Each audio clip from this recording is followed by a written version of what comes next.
I'm in a hell of a hole, was never expected to grow. Just obstacles set in the road, that a result of me selling my soul. The story I'm telling is cold, but yet it's what everyone knows. The white man's the devil is known. America was never our home, only a place of captivity, save facility, hating disfigure me. They claim that I'm lazy, be killing me, maybe this slavery draining my energy. As a young black man, I feel that I have an obligation to my race of people, not to no other race or no other nationality, just to black people. As a young black man, I feel that I have an obligation to my race of people, not to no other race or no other nationality, just to black people. But there's so many lies that we believe and so many doctrines within doctrines in the Christian church. Like they say, plead the blood of Jesus. What the hell does that mean? The prophets of the Lord are being rose up again in this time period to bring back the Lord's chosen people. That's and right. To stand on our feet and be those people again. That your ancestors wasn't junkies. They wasn't getting high and, you know what I mean, hating one another and killing one another. You know why? Because they was being killed by the slave master. They wasn't, your ancestors had a different mindset. And if you really think about it, our ancestors were stronger than us and they were better than us. You know why? Because they knew they had an enemy and they knew who their enemy was. Today, black people don't know who your enemy is. How the hell you think we got this truth? The I.S.U.P.K didn't come out of thin air. This truth comes from slaves, remembering that they were the children of Israel. We are the children of God. And if you don't understand it yet, you will understand it. We will bring it to you. We will get it through your brain that you are God's chosen people. And there is no dream. There is no thing. There is no success without learning who you are as a people.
Cops wanna kill me cause I'm black.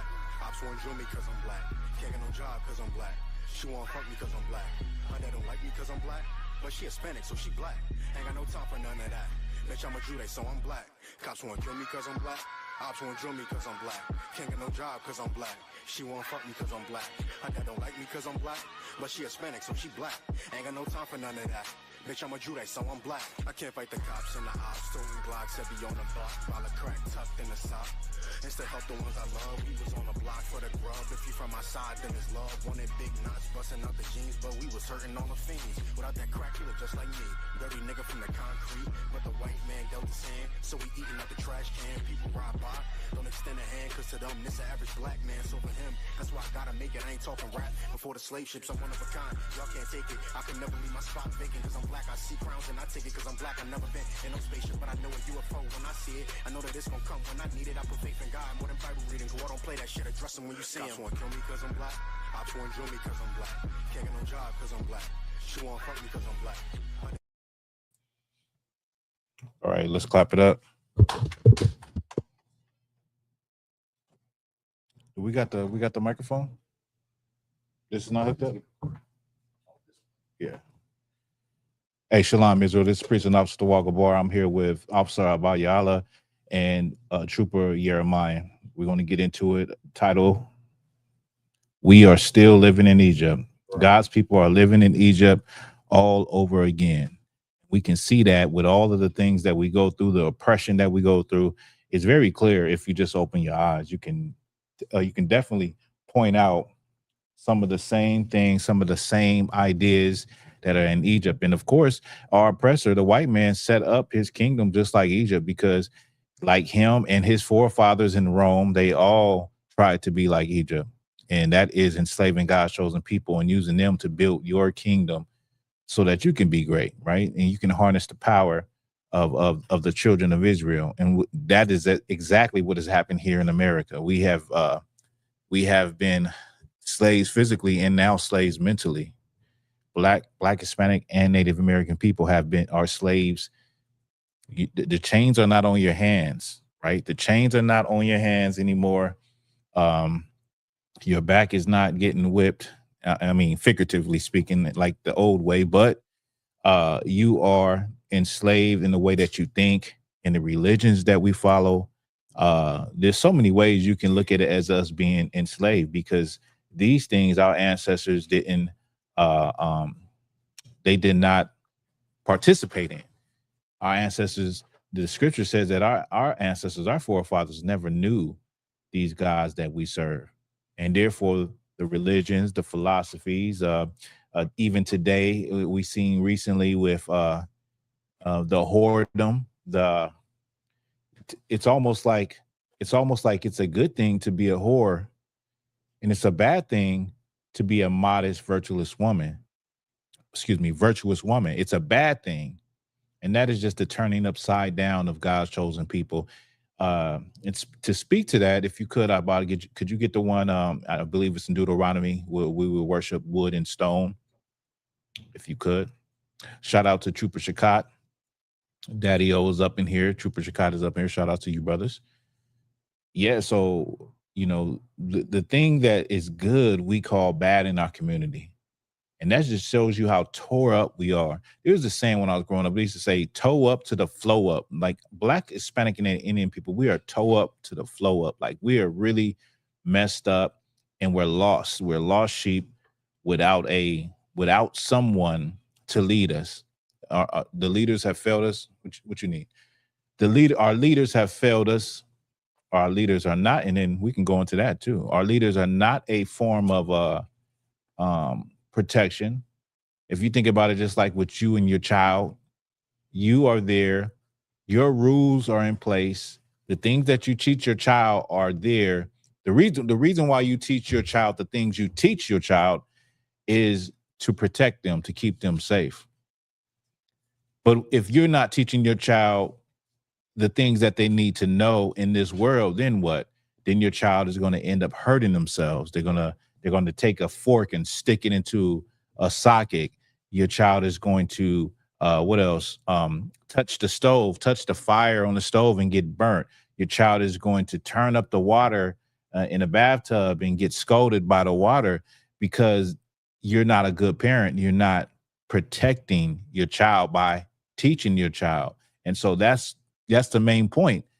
our leaders are not teaching us. They have not taught Black and Hispanic people on how to live, how to survive, because they don't have the knowledge. They ain't been given the knowledge. They're taking the knowledge that they learned from the white man and his Christian theology and his Catholicism and all of these other religions, and they try to impart that to us.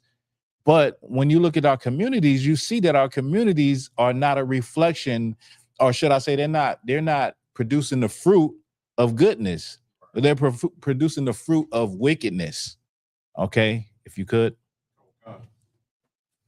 This is the book of Deuteronomy, chapter 28, verse 64. And the Lord shall scatter thee among all people, from the one end of the earth even unto the other. And there thou shalt serve other gods, which neither thou nor thy fathers have known, even wood and stone. So the Lord said he would scatter us. That's something that we, as Black and Hispanic people, especially if you're in the truth, you got to understand that when it comes to your people, Black and Hispanic people, when it comes to your people, God's people, we're all over the earth. We're scattered all over the earth. And so that is a prophecy that was fulfilled. You can see that. You can find Black people in Europe, in the UK. You can find Black people in the Iberian Peninsula, in what is that? In Spain. You can find Black people in Australia. You can find Black people in the Netherlands, Iceland, Nova Scotia. You can find Black people literally everywhere. Places you think Black people don't exist, as just white people, you can find Black people. And when I say Black, I'm saying niggas. You can find niggas, Black people, in every kingdom on the face of the earth, because that's what the prophecy said we would be scattered to the four corners of the earth, right? Read that one more time for the top, if you could. Come. This is the book of Deuteronomy, chapter 28, verse 64. And the Lord shall scatter thee among all people, from the one end of the earth even unto the other. From the one end to the earth, even to the other. Keep going. And there thou shalt serve other gods, which neither thou nor thy fathers have known, even wood and stone. And there, when you went to these other lands, when our ancestors came to America, or when the Taino Indians came here, and then were conquered by the Spanish conquistadors, they gave them Catholicism. The Englishmen gave Black people Christianity. And now our forefathers have been indoctrinated into that. And today, that's why many Black people are Christian. They're Baptists. But these things, our forefathers in the land of Israel never knew. They never knew the God, white Jesus. They never knew some God on some cross. They never knew about a necklace with a crucifix on it. They never knew these gods. They never encountered these gods. They didn't, they would have been like, what the hell are you doing? You're a heathen. You're an outcast because you turned your back on the Most High God. Meanwhile, us, the descendants of these people, are sitting here thinking that we're serving God. We thinking we serve. Black people truly think that they're serving God while wearing a cross on their neck and by saying, God loves everybody and it doesn't matter the color of Christ. Our ancestors never knew that. Our forefathers didn't know these guys of wood and stone, the cross, Islam, where they circle around in Mecca, a stone that's supposed to have fell from space, right? It's called the Kaaba stone. It's supposed to have fell from space, and you got people circling around and wanting to get close to it so they can kiss it. And on a daily basis, people die because they're trampled to death. And, even in the land of Israel, they have that thing. They got the west, I forgot what wall it is, where people go and pray and kiss the wall and all of that. And our ancestors didn't do that. The Israelites didn't do that. They never knew these things. You know what I mean? And so we come up in a world where we are unprotected because we're learning things that can't even help us. They can't even save us. Like we learning, like it doesn't matter what you eat. As long as you pray over your food, you good. We're learning that by Black and Hispanic people, men who are supposed to be men of God. They're teaching this to us for generations. So we're just eating what we want to eat. And then we don't understand why we have health issues and health problems, and like we die at an early age. And Black people be dying at 50, 60 from heart problems, heart disease, from things, high blood pressure, things like that, strokes, things that we can actually fix, that actually we can turn around if we knew that we're not supposed to be doing it in the first place. You can literally do any sin that you want to do and not feel convicted about it. because that's what they teach. They don't teach you to feel. You're not told like you shouldn't do it at all. There's a price you got to pay.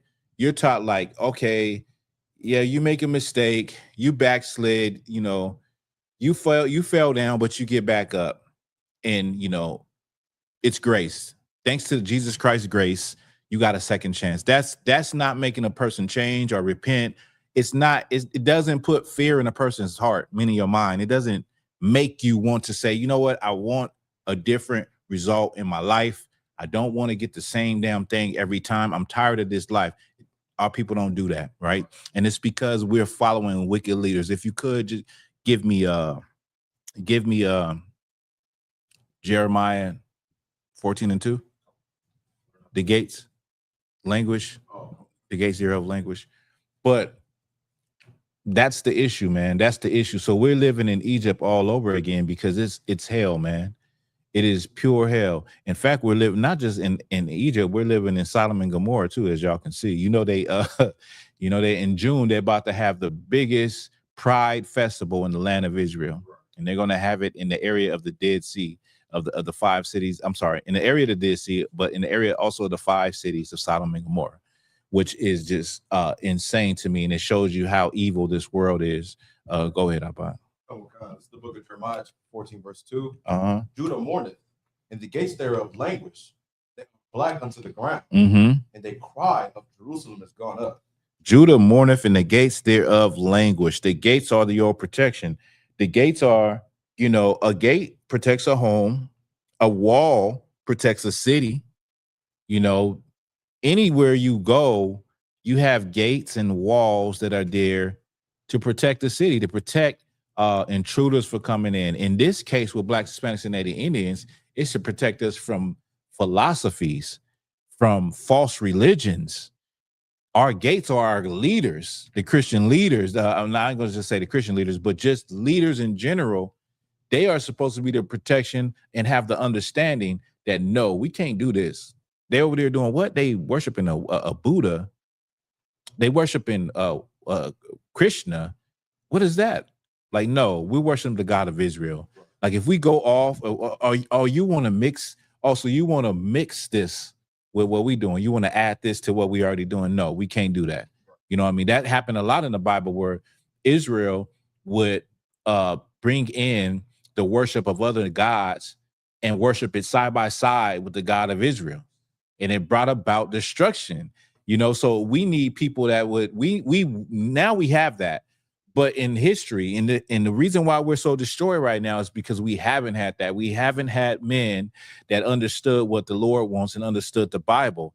But thanks to Commander General YAHANNA and the I.S.U.P.K and all the men in the, you know, the 7 heads that built up this school and the foundation of this school, we have this truth in the earth to where we don't have to suffer anymore as a people. We could prosper and we can have good success, just like the Lord told Joshua in Joshua 1:8. If we meditate and keep the law, statute, and commandments day and night and think about these things, I'm paraphrasing, we would have good success. The Lord will be with us. But the Lord can't be with us when we acting a fool and we're hating one another as black men and women, and we're debating on whether Klay Thompson and Megan Thee Stallion was right, or we're angry at the fact that men are saying things about women being whores. I never thought I would see a time like this where we are so upside down and we act like we don't know right from wrong. And the nations have their way with us. They can look at us and laugh at us, and they can do things to us because they see that we ain't even sharp. We're not sharp. We don't even, with all of the technology in the the opportunities that we have to grow as a people, we have started to regress as a people. We started to go backwards. Right. We're going backwards at this point. Like, we're not getting better. They probably designing clothes better, and technology is better, and the way they build homes is better, but God's chosen people are going backwards.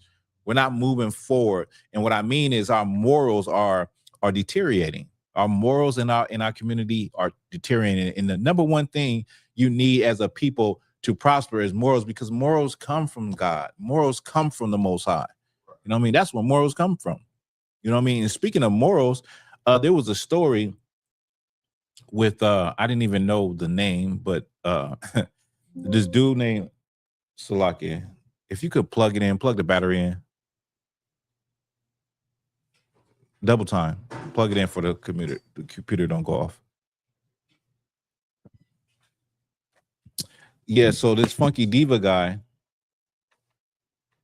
I thought his name was Funky Diva, but I guess his name was Funky Deneva, or maybe I'm saying it wrong again, but he came out and spoke out against black men, okay? And I went over this like a few days ago, but I wanted to go over it again, pertaining to the scriptures and, you know, what the Bible says about that lifestyle and the flamboyancy. We went over the fact that we went over LGBTQ when I talked about the Jerusalem story, okay? When I talked about them actually having a pride festival and let me see, a pride festival in the land of Israel that's coming up. There's Israelis. So we went over that. We did go over that last week, but I'm going to play a video, okay, with this sodomite, and then we'll talk about it.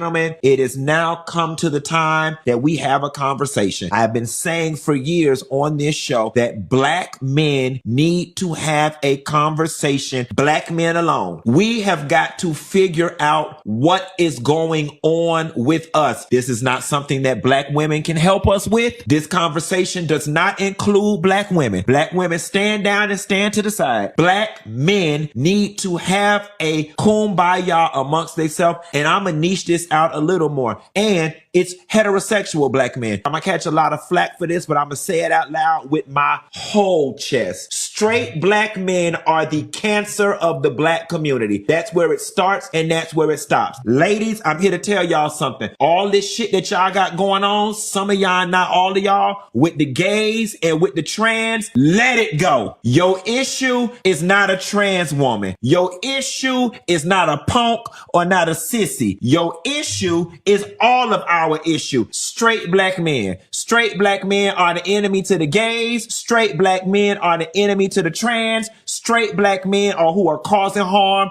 to the girls and the women. That's where it's at. Now, y'all can shoot the messenger. Y'all can call me all type of faggots on the Shade Room and all the other blog sites that's going to pick this up and I'll eat it. But you'll never see a situation where girls and women.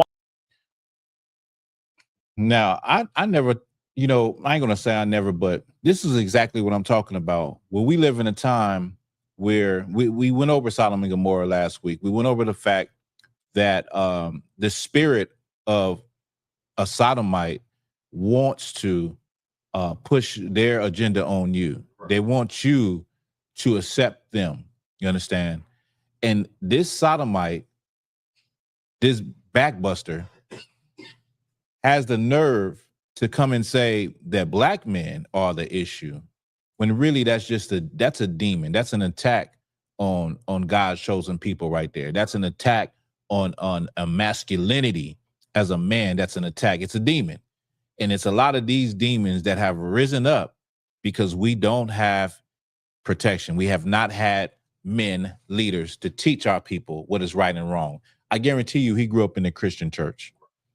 I guarantee you every murderer, every thief, and every homosexual grew up in the Christian church, and they are accepted in the Christian church. And the Christian church is the reason why this even exists. And even a little more deeper, he exists also because you sisters don't shun these Negroes. You sisters don't tell them, don't separate yourselves from these type of men. Sisters want to befriend these type of men when really these men want to be like women and they hate women. And the minute you have a disagreement with one of these men, they will want to put hands on you, just like because they think they're a woman. They actually think that they are a woman. You understand? How in the hell is black men the cancer to the community?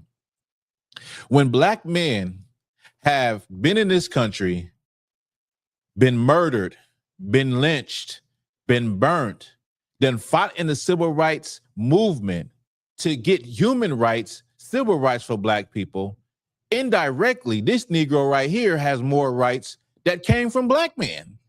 The rights that he have, the little bit of rights that he have, the reason why he's up here and he can say what he's saying indirectly comes from the fight, the plight, and the struggle of black men dying on the front lines. Right. You understand? He was going to say something? I'm offended. Like, he says that black men are the problem with the community. He's not even comfortable with being a black man himself. Right. He wants to be a woman so bad that he has to talk, go out there and be flamboyant and show up like a woman. Right. How can you dare move his tongue and say black men are the problem with the community? He's not even comfortable being a black man. Right. And I would say, like Abad said, he's not even comfortable being a black man. And what many people don't know, that this is a delusion, meaning it's not real. It's a delusion. And I believe a lot of black women now that agree with this lifestyle with men, they're in delusion also. They're going right along with it. What many people don't understand, historically, homosexuality was considered a mental illness. In 1973, around that time, we can fact check, they had on a psychiatric handbook, I think it's like the DMC or something like that, DSM-5 or something like that. Being a homosexual, meaning a man being with a man, woman being with a woman, white people looked at it like it was something wrong with you. So they try to give you all type of drugs, it's shocking treatments and all kind of stuff in order to, get the gay out of you. You know what I mean? And then they had a convention in the 1970s where you had about 5,000 white people that came together and voted on whether or not to keep it on the list as a mental illness or take it off the list as a mental illness. Well, of course, we know what the outcome was. They took it off the list in the 1970s. So because of that, from that time, go ahead. Go ahead and read it. Oh, God. It says the American Psychiatric Association, the APA, voted to remove homosexuality from the diagnostic and statistical manual of mental disorders, aka the DSM, in December of 1970. Let me just stop you right there. Now, think about this. Here's an easy understanding of why it was considered a mental illness. Because if you are saying that you are something that you are not, and you're doing something that clearly you shouldn't be doing, then the natural thought process is it's something wrong with you. Now, like Pimp C say, you down here busting some other man's back down, and people are looking at this act of sodomy, they're thinking it's something wrong with you. Same as if, as a grown man, you walking down the street barking like a dog, or you clacking and chirping like a bird, and people say, "What's wrong with you? You okay?" And you say, "I'm a dog." Or you say, "I'm a bird," they're going to think something is wrong with you. They're going to say you have a mental illness. So this is why it was even considered a mental illness, because it just doesn't make sense. But that Sodom and Gomorrah demon has been on the earth since the beginning, and it's still here. And it's what drives men and women to abuse themselves in that way. Go ahead, Abad. Yeah. Says in December of 1973, following intense lobbying by LGBTQ plus activists, it was officially removed from the DSM-2 in 1974. Intense lobbying by LGBTQ activists, meaning they're paying money. Like you pay money. Lobbying is like you paying money to get laws passed. So you're a rich person, so you want to see some laws passed. Maybe you want to see a law passed where they cut taxes down for rich people. So you pay money to Donald Trump's campaign. You pay money to this politician. You pay money to the mayor, to the governor. So money was involved. So what it tells you, Ibad, is the people that's way up there with the money, they're what? They was what? They was sodomites. You understand? Keep going. They was in the Epstein files. Right. Keep going. It says though a revised category of sexual orientation disturbance remained until 1987. In 1987, diastonic homosexuality was completely removed, marking its full depatholization. So because it's now okay to do it, and they say it's not a mental illness anymore. Now, over time, you get Black and Hispanic people that don't have true shepherds, that don't have true knowledge of self. Over time, they start to say, you know what? I feel like I was born gay. You know what? Love is love. What do you think, Mom? What do you think? You know what I'm saying? Now you have a influx of Black and Hispanic people that are LGBTQ. And you're LGBTQ because now you had the option to say that because your oppressor made it viable for you to say that now. And they made it permissible.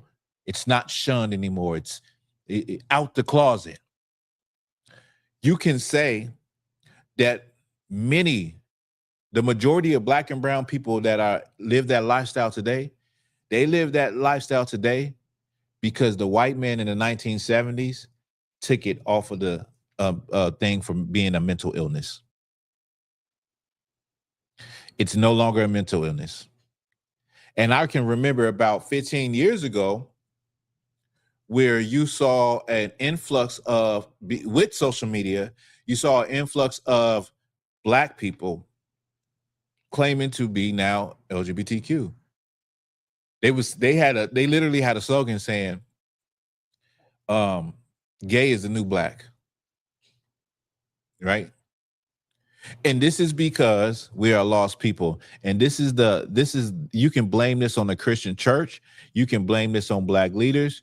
You can blame this on even the parents in the household, because not all Black people went for that. Some Black people are like, oh, hell nah, not in my house. But you had a lot of Black people, especially Christian Black women, that said, you know what, love is love. I accept you, son, no matter what. Love is love. I can't never turn my back on my child. And that's why we are lost as a people today, because of us following these blind leaders who don't know a damn thing. They don't know they don't know anything. You know what I mean?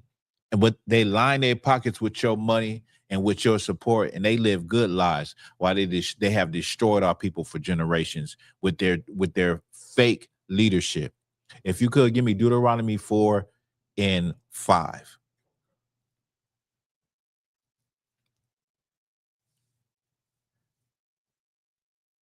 You gotta look at things. We gotta start saying things are wrong when they are wrong. We gotta stop being a people that say, you know what? It is not me. It doesn't affect me because that's them. To each their own. That's what Black people say a lot in our community. To each their own. It doesn't affect me. Everything that Black people do affects you, or eventually it will affect someone in your family. Eventually it would affect your children.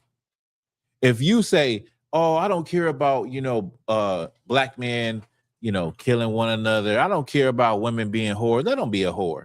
Let them live their life. You only live once. Well, that woman that is living a life of a whore and that man that is living a life of a whoremonger, and they come together and have sex, then she gets pregnant. And after she gets pregnant, because she was a whore and because the man was a whoremonger and because they didn't know each other, they don't even stay together. Now she's a single mother. And this single mother raises or doesn't raise her children in the proper way.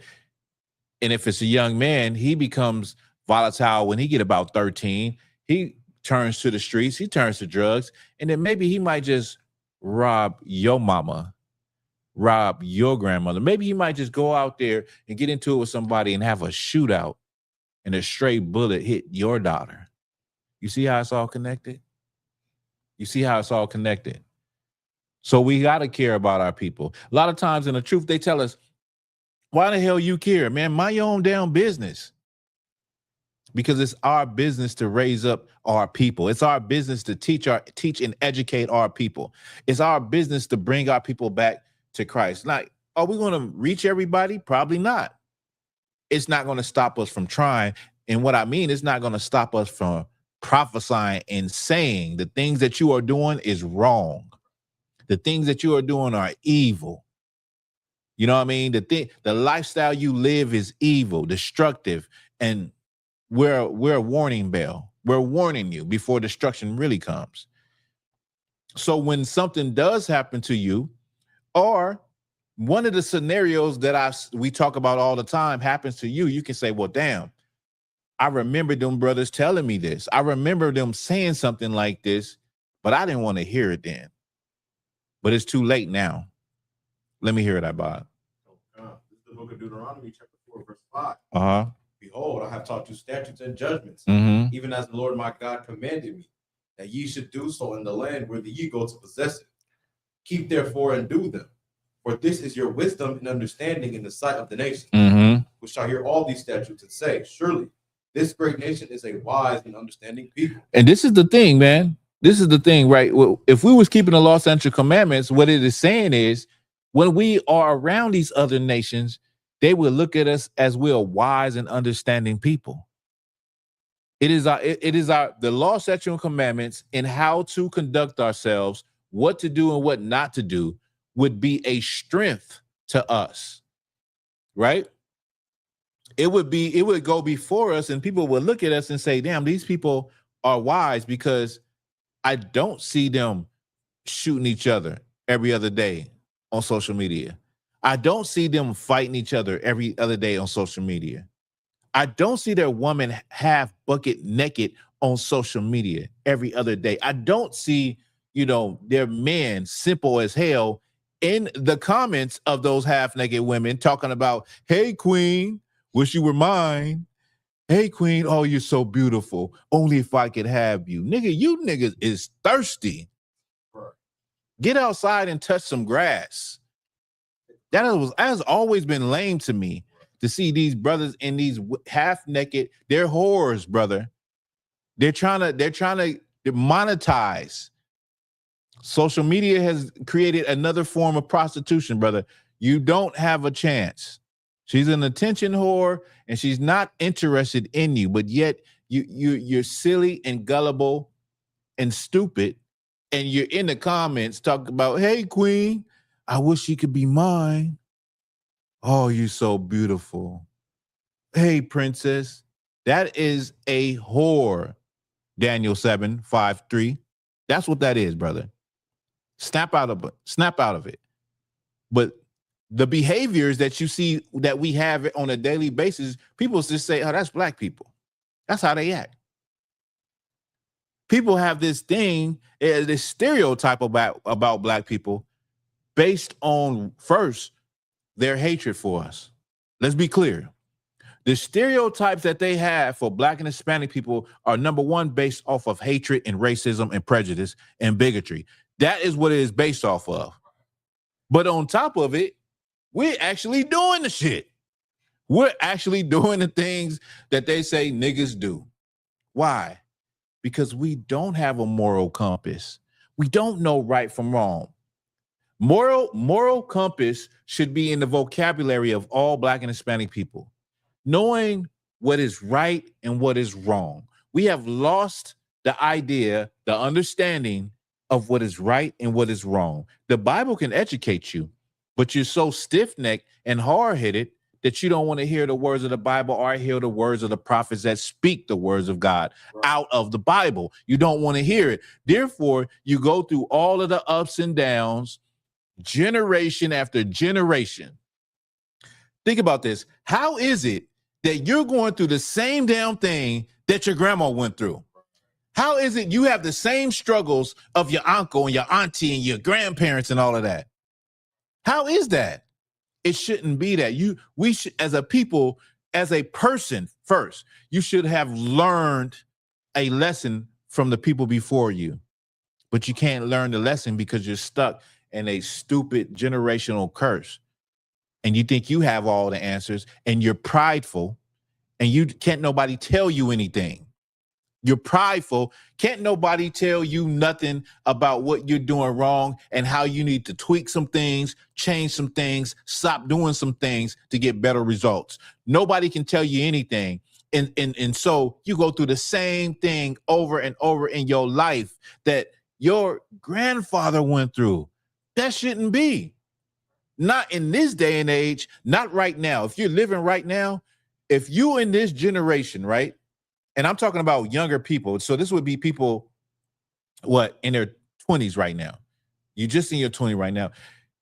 With all the tools that you have at your disposal, you should not be having the same life that your grandparents and your relatives had that you seen. They just went downhill. How are you still doing the same thing? Because you are a Christian and you are a Muslim, you are a Catholic, you are a person that thinks that you know it all, and you're following leaders that don't know anything and have turned their back on God or not even had the revelation of who God really is. I bought, if you could read it one more time for me so I can bring the point home. This is the book of Deuteronomy, chapter 20, it's like chapter 4, verse 5.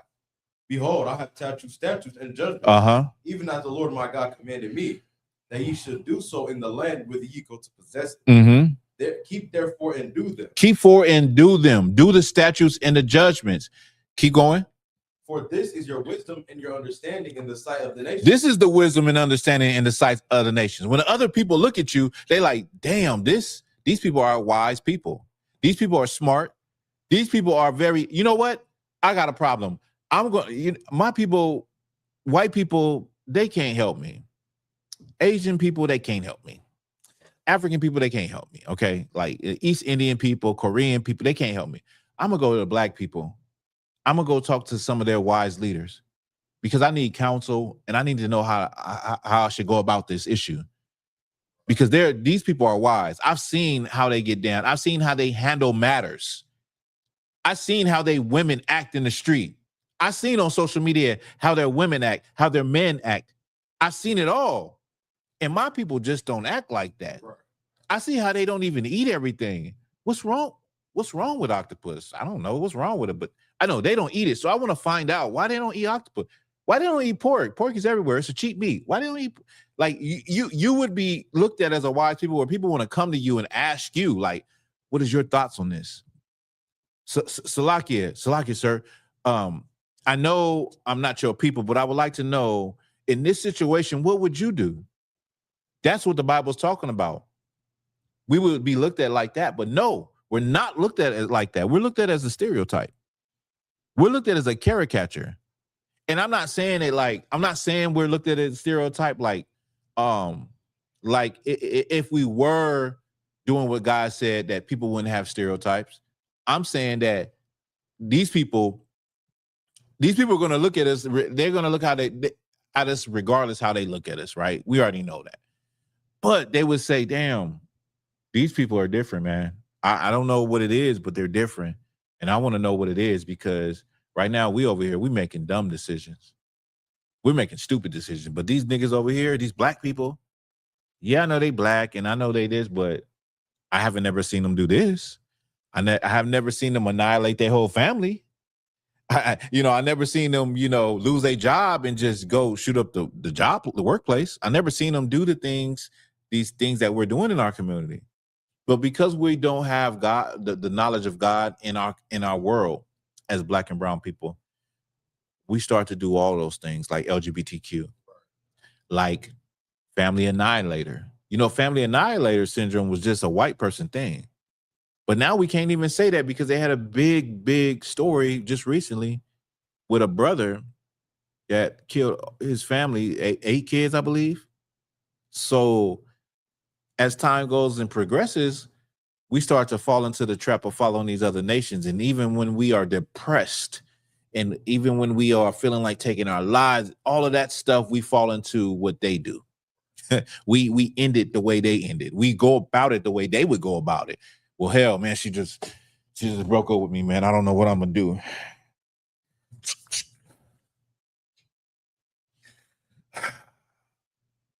Bang. You know what I'm saying? We do exactly what these other nations do. You know what I mean? Good and bad. Ups and downs. When we should be looking at what the Bible says, right? And so we'll look like we have some knowledge. We'll look like we have some sense about us. We'll look like, damn, man, these people, man, I wish I was like them. There is no people on the earth like that, to be honest with you. Think about all the people on the earth. You think about Italians, you think about the fake Jews, you think about white people, you think about Korean people. Maybe the closest people that you never hear anything about them is what it was. I would say with like Hawaiians or Samoans or something like that in their native lands. I'm not talking about the Samoans in LA. Them niggas is gang banged out. You know what I'm saying? But I'm talking about like, you know, people, the certain people, certain groups, you never hear any real bad things about them, right? But when you talk about what is happening, what we're reading in this Bible right now, oh my goodness, that'll put you on a level like up here. Like you'll be above all people just because of you got the law, statute, commandments. You know how to treat each other. You know how to deal with situations when somebody owe you money. You know how to, you know, what to eat and what not to eat. Or we talking about a perfect diet. You know, we talking about a good, decent diet. You're not eating any trash. I mean, come on, man. Anyway, what's left on that? We're gonna drop it. Let me hear what's left on it, and we'll wrap it up. Okay. We'll get to the topic. We shall hear all these statutes and say, surely this great nation is a wise and understanding people. No. Surely this nation is a wise and understanding people.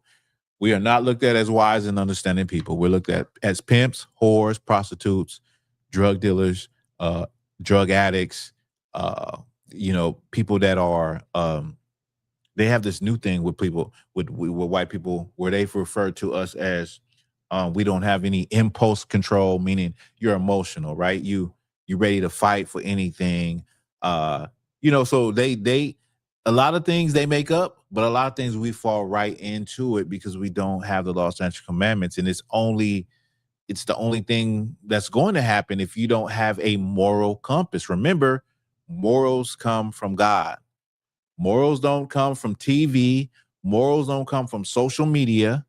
Morals don't come from your oppressor. Morals don't come from anybody except from God. That's it, right? That's where our morals come from. So let's get Deuteronomy 28:68.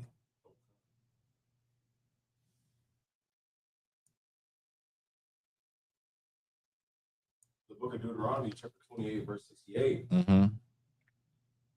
And the Lord shall bring thee into Egypt again with ships, by the way whereof I spake unto thee. Thou shalt see it no more again. Mm-hmm. And there you shall be sold unto your enemies for bondmen and bondwomen. Listen, this is one of our solid bedrock scriptures in the truth. And of course, everybody done picked it up, even fake Israelites, because this is like the foundation of understanding that you are God's chosen people. Deuteronomy 28:68 is something that only applies to Black people and brown people. I'm sure many people didn't know that. Like we've gotten a lot of fake Israelites that say that Mexicans are not Israelites because that the Deuteronomy 28 doesn't apply to them. Well, you don't know history. You don't know what happened in history then. You're a little late to the game. You got here in the fourth quarter when the I.S.U.P.K since 1969 started the game. Okay. So Deuteronomy 28 is an identifier of who we are and where we come from. And in the script, in that particular precept, it talks about going into Egypt again. Egypt meaning going into bondage again. You read in Exodus 20:1 that Egypt means the house of bondage. So when we read it here, it's not talking about going into a physical land of Egypt. It's talking about a figurative or a metaphoric. It's using it as a metaphor. So we would go into Egypt again, right? A prophetic, I'm sorry, not metaphoric, but prophetic. We would go into Egypt again, and this Egypt would be America. America is that place that we would come into the land of bondage again. Many people would say we're not enslaved anymore. No, we are in captivity right now. If you think about it like this, your ancestors came here as slaves. They were brought here as slaves. Then they were free. They had children. Those children are prisoners of war. That's what happens when a people are conquered. They are taken as captives. And we are the descendants of those people. And so by definition, those are prisoners of war. We are prisoners of war. We are still in captivity. According to the Bible, we will be in captivity. Deuteronomy 28:68 also goes into the history of slavery. Slavery is not mentioned anywhere. And the transatlantic slave trade was the greatest act of slavery the world has ever seen. It was the largest scale. And we're not talking about Roman slavery. We're not talking about Egyptian bondage. We're talking about taking a group of people and deporting them over the ocean. This has never happened before. Okay. Going to the West Indies. The majority of our people went into the West Indies, believe it or not. I believe just like 40% came to America, maybe even less. The majority went into places like Santo Domingo, Puerto Rico, Veracruz, Mexico, Brazil, Colombia, Uruguay. A lot of slaves went to these places. And, you know, that's why you have the so-called, what they call it, Latino population, what they call it, right? If you could, let's get, give me Exodus 1 and 11. 1 and 11.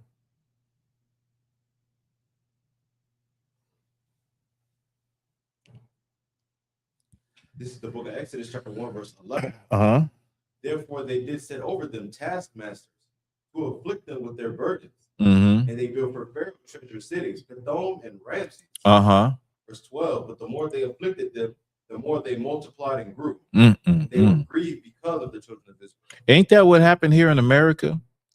The more that we were afflicted in America, the more the white man threw things at us to stop us, we kept multiplying. Like gremlins. And but we kept multiplying, right? That has been let me see. Where we at? So I'm sorry, read it from the top again. I was trying to put the slide up. Chapter 1, verse 11. Mm-hmm. Therefore, they did set over them taskmasters to afflict them with their burdens. Uh-huh. They built for Pharaoh treasure cities. What does this sound like? What does this sound like? They set up taskmasters to afflict them with their burdens, and they built treasure cities. Think of what I'm comparing this to. I'm comparing this captivity. I'm comparing Egypt to America. Think about it. What does this sound like? Taskmaster. They set up taskmasters over them. Go ahead. You got it? You got something? Here. Put it to your mouth. Put the microphone. Yeah. Like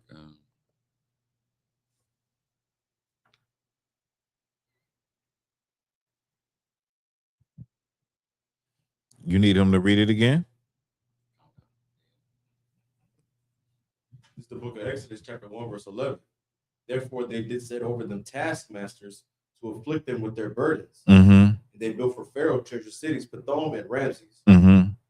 Verse 12, but the more they afflicted them, the more they multiplied and grew. Mm. And they were grieved because of the children of Israel. Mm.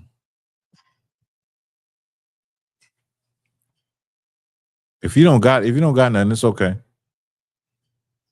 You got something about it? Kind of like what we today would see as like a manager over us, or like you got something on the term.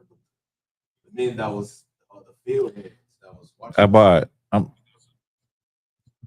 I feel like the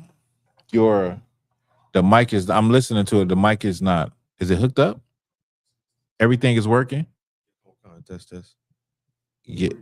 Yeah, it seemed like I can't barely hear you. Yeah, so just lift yours up. Don't lift mine up. Check 1, 2, 3, check. Yeah, go ahead. I was gonna say probably how like today a manager over us, like in a warehouse, or like That's exactly what it is. Like a supervisor, like a manager. In history, in slavery, what happened was that you had what they called overseers. Right. And a lot of times the overseer wasn't white. The overseer was black. They would take a brother up out of the slaves and say, you're going to have dominion over all these slaves. You're going to get them in line. You're going to make sure they picking a quota of cotton. You're going to make sure they waking up at the right time. You're going to make sure they eat at the right time. And if they don't, you're going to whip them. A lot of times it was your own brother that was put in charge of you like that. And, you know, of course, today we would call that like a coon or something like that. You know what I mean? But that is what happened. That actually happened in history in America. It happened in Egypt, but it happened in America also. To build what, if you could? And build treasure cities. They built. Oh, I'm sorry. Go ahead. They built for Pharaoh treasure cities, Pithom and Ramses. So they built these treasure cities, and that is exactly what the slave trade was able to accomplish with black people picking cotton. Cotton was the #1 cash crop of America. In fact, America, you can go to all of the companies, many of them, when you do your research, their origin comes from slavery. The money that was built off of free slave labor, picking cotton. Cotton was a cash crop. And so you can look at companies like Bank of America, Wells Fargo, JP Morgan. I believe they went out of business. What is it? What is the train? CSX, train companies. See the train companies, the bank companies, the insurance companies, universities, Brown, Yale, Princeton, all of these things I just named, Tiffany, the jeweler, right? All of them, and many more that I didn't name, they're symbols of America, of wealth, of power, and they got it from slave trade. They got it from slavery, right?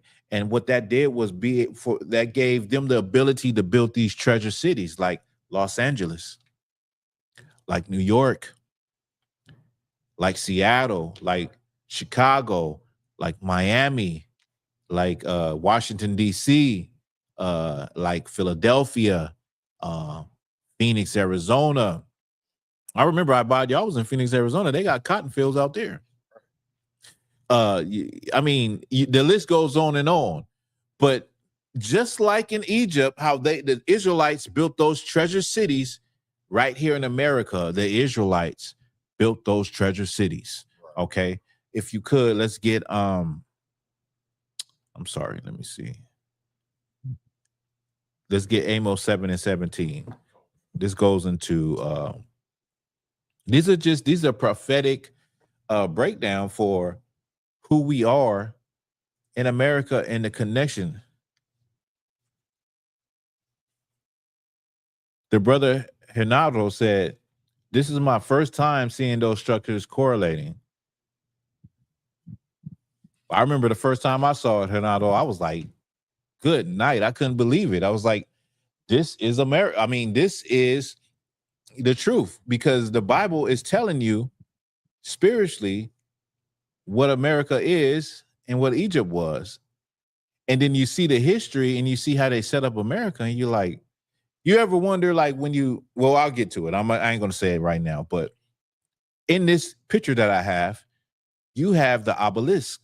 The obelisk was very prominent in ancient Egypt. It was a symbol of power. It was also a symbol, believe it or not, it was also a symbol, what they call the phallus or the penis. It was a symbol of their strength in ancient Egypt. I'm not making this up.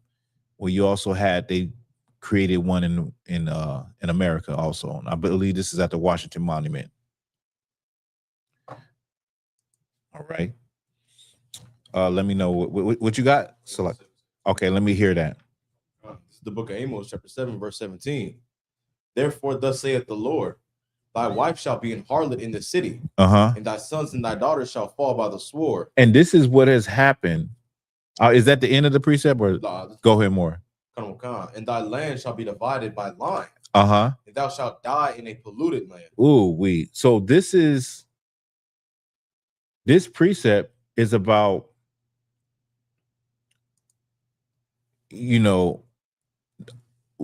our women would be harlots. Okay.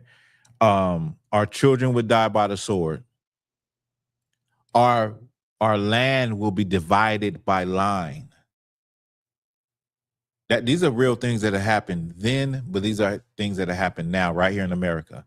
Our women are harlot. Our children die by the sword. The modern day sword is the gun. Okay, if you didn't know, modern day sword is the gun. Our line is our land is divided by line. You can look at that in a multitude of ways. You can look at it as redlining. in America where they look at a city and they say, okay, we're going to draw these lines, and this is where Black and Hispanic people are going to live. This is where white people are going to live. Or you can look at it just simply like Black people live in the ghetto, Mexican people live in the barrio, white people live in their neighborhood, and so on and so forth, right? And you shall die in a polluted land. America is a polluted country. Why? Because America is a land of whoredoms, meaning there are so many gods and so many things to worship. There's so many evil vices that you can fall into in America. It is a land of wickedness. It is truly a land of wickedness. Think of America as like you're walking trying to find the truth through a swamp of mud and tar and syringes and just nastiness, and you're trying to find your way on the straight road to the truth. You know what I mean? Read that from the top again. Come on. The book of Amos, chapter 7, verse 17. Therefore, thus saith the Lord, thy wife shall be an harlot in Thy the wife city. shall be a harlot in the city. Go ahead. Come on. Thy sons, so like in thy sons and thy daughters shall fall by the sword, Mm. and thy land shall be divided by line. Mm. And thou shalt die in a polluted land, and Israel shall surely go into captivity forth of his land. Mm. So this is the thing, man. Everything the scripture is saying is happening right now. It said that Israel shall go forth out of his land. We went out of our land. In 70 AD, the Romans came and put an end to the Jewish state, put an end to the Israelites' homeland. Now, not all Israelites left out of Jerusalem in 70 AD, but it was the fall of the last time of us having a stand or being in there under a government in Israel, right? And then other heathens came and, took up shop for a while. These heathens come, then some more heathens come, take up shop. And today you have heathens that live in the land of Israel today. But it says your daughter, what did it say? Your daughter or your wife shall be a harlot? Your wife shall be a harlot, man. This is correct, man, because we just seen this. We seen this with this situation with Megan Thee Stallion, where so many women agree with a woman being a harlot, just being a hoe. Just, sleep with who you want to sleep with, do what you want to do. You don't have to, don't be a wife. Don't be a mother. Be a hot girl popping it. Go and pop that. Go pop that thing. You know what I'm saying? This is biblical. This is not by accident. This is not because they just want to do it. No, this is a prophecy that would happen to us if we were not keeping the law, statutes, and commandments. Without the leadership of righteous men teaching our people what morals, this is the result. It always is going to end like this. It is always going to end like this. There's no other way out of it. You have to keep the law, statutes, and commandments. You have to agree that people are destroyed, and say, you know what? The only way I want to see a difference in our people. The only way that can happen is we need to try something different, because what we've been doing for the last 50, 60 years has gotten us to this point that we see today. Okay. And Martin Luther King, Malcolm X, Cesar Chavez, none of those leaders actually helped us. They had great fights and had great movements, but it did not help us. And then later on, all of these accusations come out that they were sexual deviants. So this is the result, man. This is the result. I challenge anybody. I challenge any man, woman that says that the Bible ain't real, that says that they have the answer and they know what can fix our people. I challenge you to a debate to show me that what you believe in and what you have can fix black people. And I'll show you how the Bible can fix black people. Right. And then I'll show you that we've never actually given the Bible a chance. That's my challenge to anybody that says that they have a way that is going to fix us. That's my challenge as Officer Tawaga Bar 5000 under Commander Jenny YAHANNA. I will debate anyone that says that they have the remedy, they have the solution to fix what we see in our community to today. And I'll tell them the Bible will fix us. Right. So let's go. Let's go. My hands is ready. I'm ready. I'm ready to throw something. I'm ready to swing something. Let's go. Let everybody know the Wagga Bar is challenging anybody, conscious community, blackity black community, Mexican community, the Christian community, anybody. What is the solution to the problems in the black community today, in the Hispanic community today, that we can fix overnight if we start to put them into practice? I challenge you. I challenge you. Let's get Isaiah. Give me Isaiah 31:1.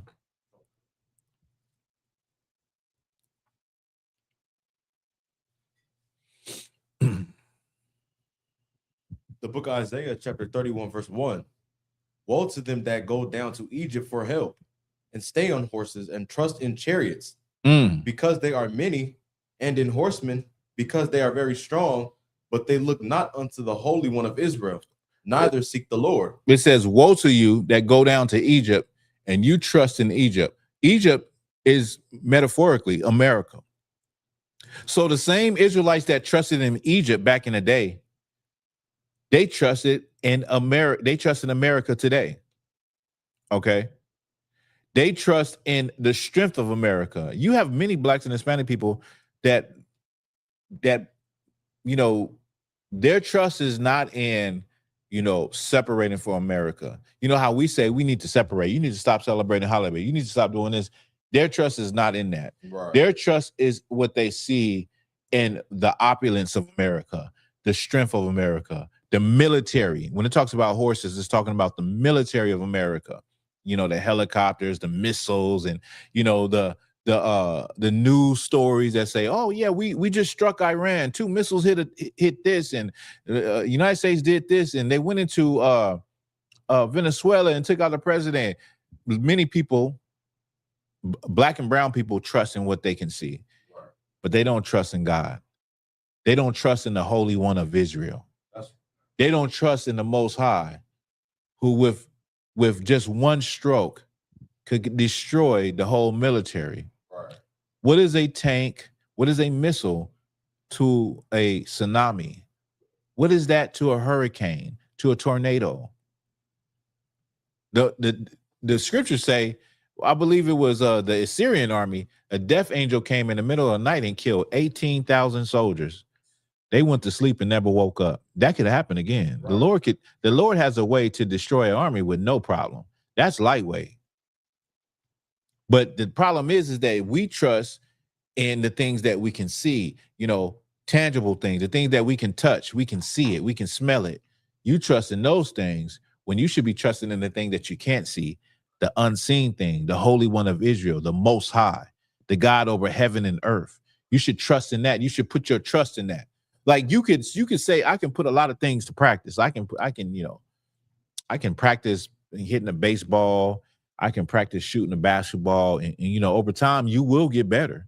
You will get better. So what I'm asking you is to put into practice and believing the Most High, believing His power, believing He exists, believing that He can change the lives of blacks, Hispanics, and Native Indians overnight.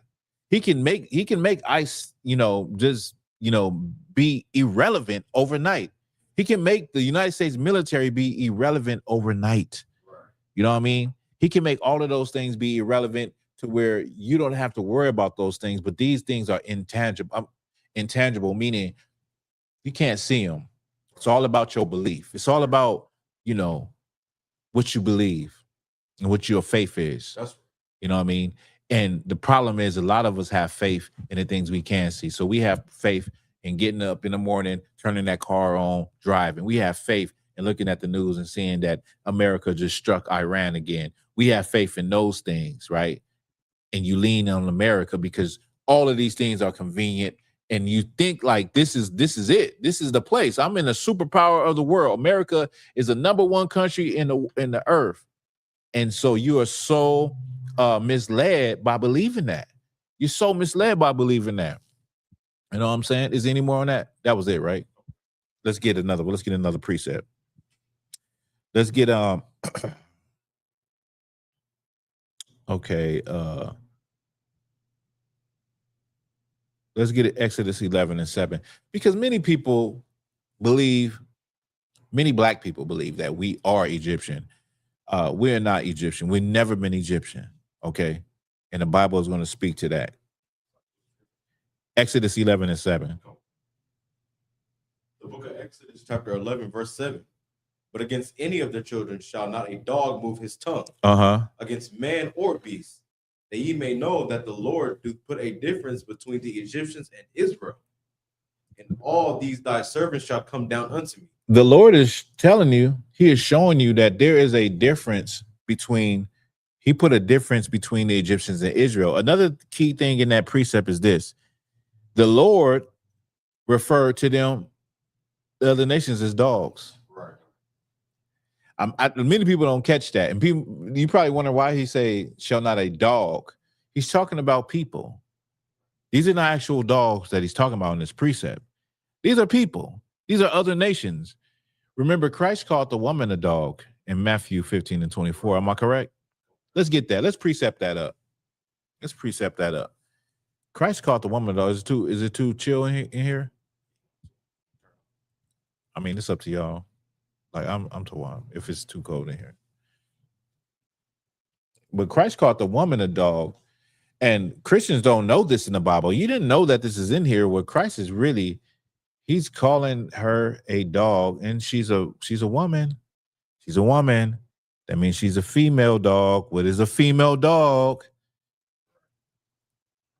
Should I say it? No, I ain't gonna say it. She's a biatch. Go ahead. Go. This is the book of Matthew, chapter 15, verse 27. And she said, truth, Lord, if the dogs eat the crumbs which fall from their... Oh, so like, let me start. Just go to the part where he says it's not good to give children of Israel and feed it to the dogs. It's the book of Matthew, chapter 15, verse 26. But he answered and said, it is not meet to take the children's bread to cast it to dogs. It's not good to take the children's bread, meaning the children of Israel's healing in their teaching. Well, I'm coming to heal the children of Israel and teach them. It's not good to give that and cast it to the dogs. Right. He said dogs with an S. That's plural, meaning you come from a nation of dogs. Right? Now, you can go read that for yourself and determine what it means on your own. But that is Jesus Christ, of who the Christian church says is the man that loves everybody, and he's the greatest man. He's all about love. He's not about anything that is bad. He's not about anything that is strict. He's not about anything that is mean or how you perceive to be mean. He's just all love. But that's not the Jesus Christ I'm reading. That's not what he's saying right there. Right. That right there, that's cutthroat. That's cutthroat. That's like somebody saying, like in a world, you know how people be like, somebody come up to somebody and be like, they heard that the person was a rat, and they're like, hey man, I'm just trying to, man, hook me up, man. I ain't trying to hook up no rat. You a rat. And then the dude be like, yeah, man, I had to do what I had to do. I was on First 48. I told all the information. I'm a rat. But bro, can you still hook me up? Hook me up. Come on, man. That's exactly the same scenario. Right. She agreed to being called a dog. She said, yes, Lord. Yes, Lord. But even the dogs get to eat the crumbs from the master's table. Right. So that was cutthroat. All right. Now let's go back. Would you want to say something? So like, if I could. Yeah. If you all love, beginning of the story, he ignored her. The disciples had to tell him, like, so you want to get her out of here. Yeah. Like, he ignored her. Yeah, excuse me. To her. Like, if he was all love, he would have. Good child. I'm like, Christians, like Christians, I any Christian that sees this, I need you to go ask your pastor about Matthew 15:24. Ask them, why did Christ ignore the woman? Then ask, why did Christ say that it wasn't for her, and then he called her a dog? If you're a Christian, I don't care what nationality you is, because I'm gonna post this clip. You're a Christian, whatever nationality you is, ask your pastor that. Why did he ignore that woman in Matthew 15:24 at first? And then secondly, why did he call her a dog? Secondly, and then get back to me. And I'm gonna prove to you, you don't know the Bible, and your Christian pastor don't know the Bible. Let's go back. Where was he at? We was on yes, Exodus 11.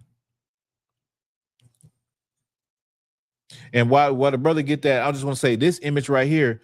This just shows you America has set it up. What you're looking at an image of Ramses. Ramses in ancient Ramses the Great. Okay.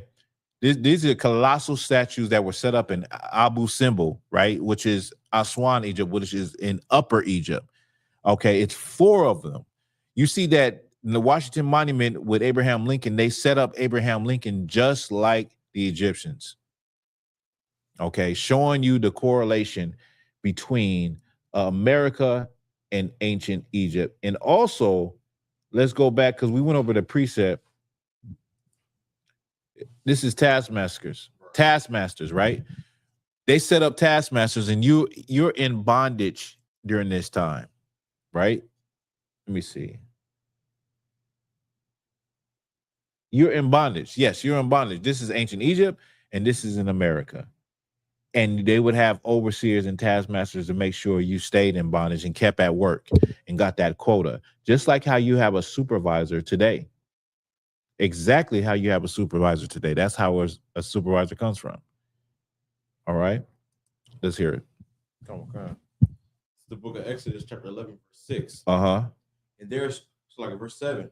But against any of the children of Israel shall not a dog move his tongue against man or beast, that they know how the Lord do put a difference between the Egyptians and Israel. The Lord is showing you 2 things. He's showing you that he looked at these other nations as dogs. Another thing he's saying, he's making a difference between Israel and the Egyptians, showing you that we're not the same people. We've never been the same people. Although we were in Egypt, our ancestors were in Egypt, and you had times when Moses was mistaken for Egyptian. Paul was mistaken for Egyptian. You know, it was a semblance. Like you say, if you take us back into Egypt and we have on Egyptian clothing, we could easily be mistaken for Egyptian. That's how intertwined we was as far as cultures and being around each other, but we were not the same. The Lord said, do not, I'll put a difference between the Egyptians and Israel. Israel is not Hamites. We're not the same people. Yeah, Egypt, Jacob sojourned to Egypt with 70 souls and came out a great multitude, but we are not Egyptians. Right. Okay, we're Israelites. That's it on that precept, right? All right, let's get Revelations 11 and 8. Revelations 11 and 8. Okay. Revelations 11 and 8.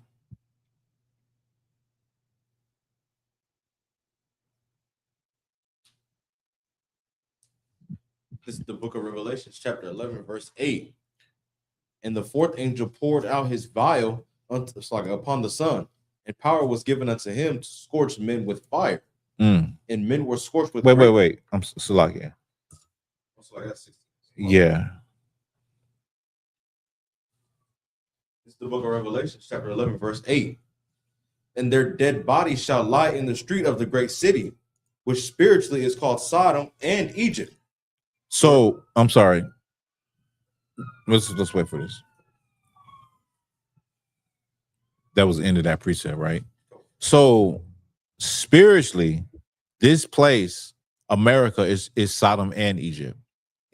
America has the spirit of Sodom and Gomorrah, the 5 cities, and Egypt. Why does America have the spirit of both of these places? I would like somebody online to answer this. Okay. Well, I'll just wait for somebody online to answer this. Why does America have the spirit of Sodom and Egypt?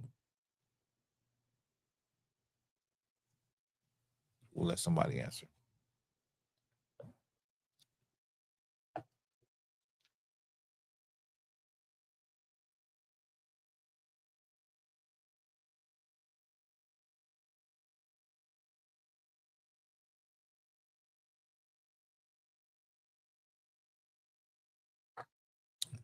We'll wait about 10 more seconds. Okay. Why does America have the spirit of Sodom and Egypt?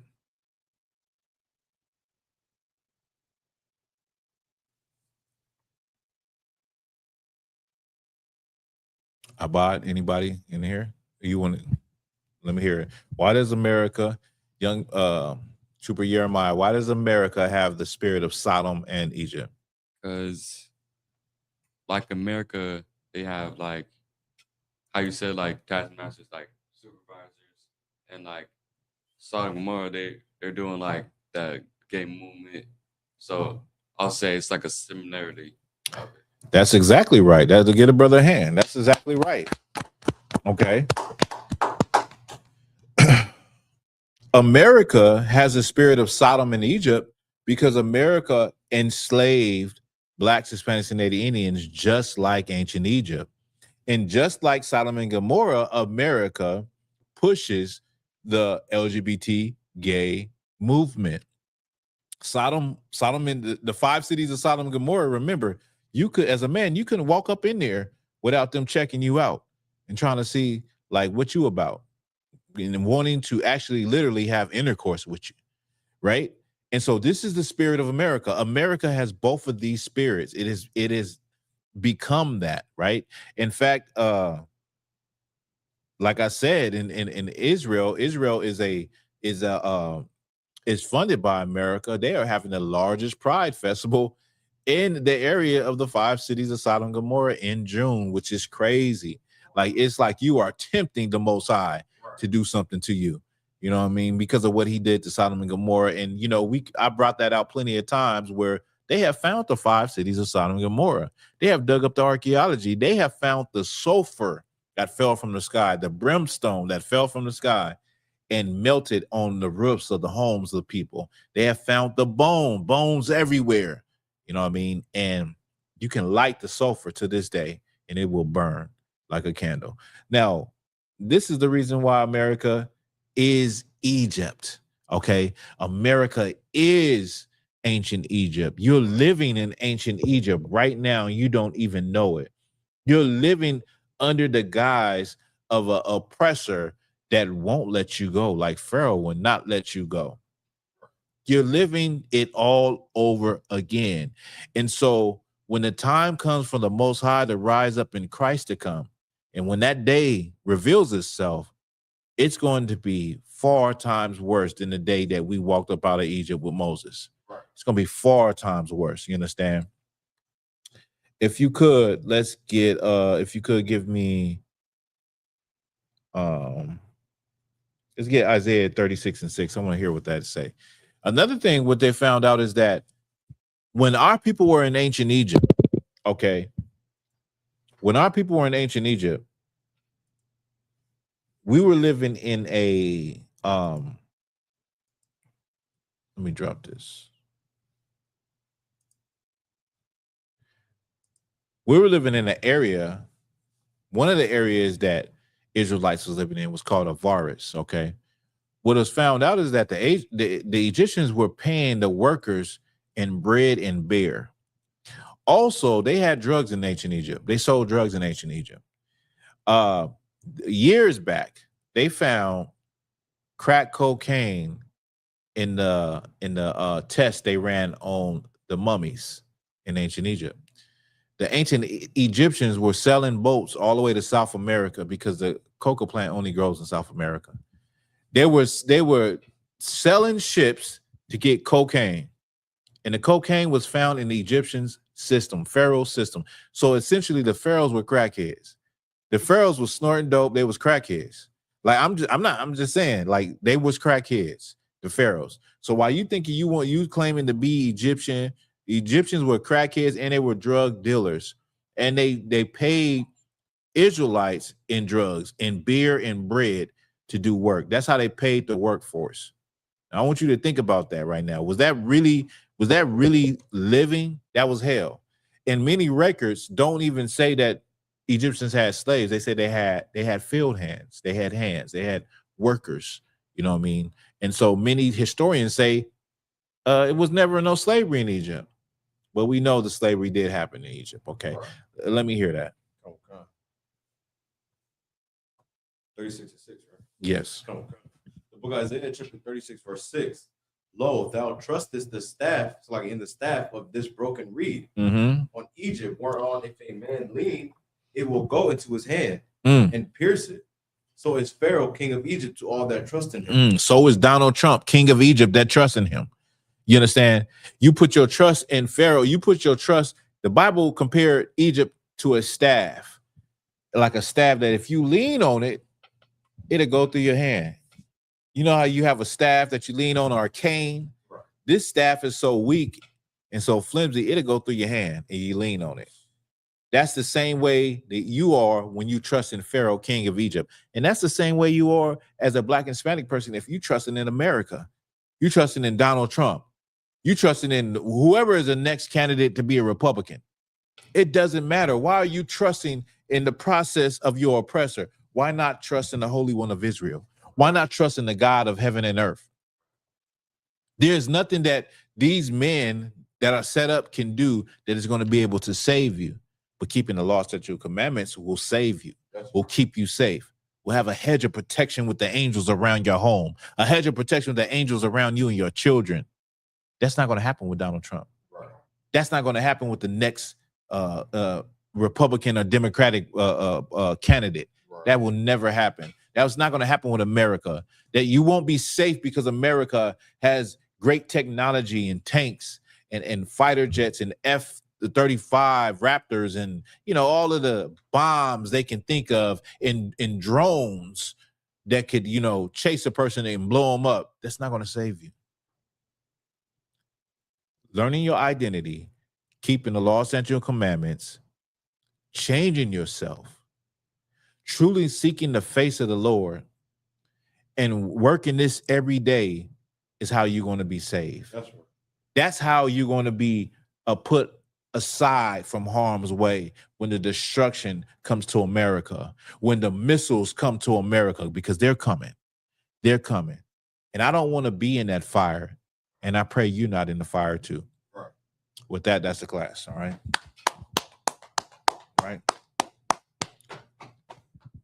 Hey, shout out to brothers and sisters. Appreciate you for being in here. We'll be back next Wednesday with that.